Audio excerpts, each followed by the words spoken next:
When I was growing up, I lived in a small town. We had one kid in our grade that scared the hell out of everybody he met. He was quiet and angry and just weird.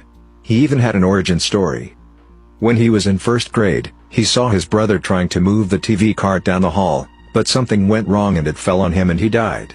I don't know if he actually saw his brother die, but I do know they were in school at the same time, and that his brother did in fact die when a TV fell on him at school. By middle school, he'd started scaring everybody he came in contact with. He'd creepily hit on girls and tell them they'd regret it if they turned him down, but they all did.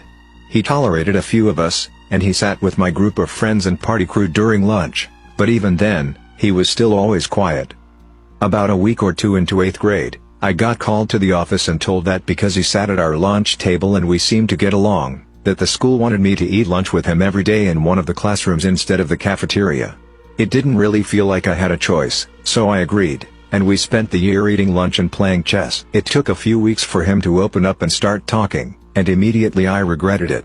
He had conspiracy theories, raged that girls wouldn't date him, sometimes he'd say things just to try to shock me. He was insanely smart, but his mind was really warped and dark and hateful. It was a really bad year. When we got to high school, he got worse. He kept harassing the girls, he made a list of everyone that rejected him. He called it his hit list. This was the same time as Columbine, and people were terrified.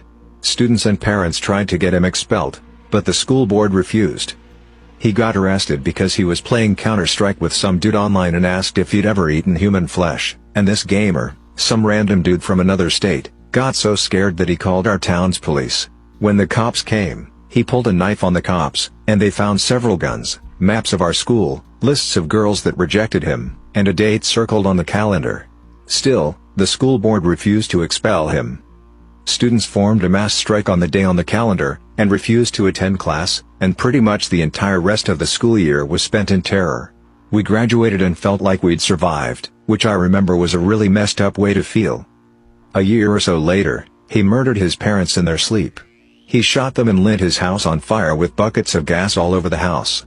He got caught in the fire and died from his burns a few days later. He was absolute, pure evil and everybody knew it.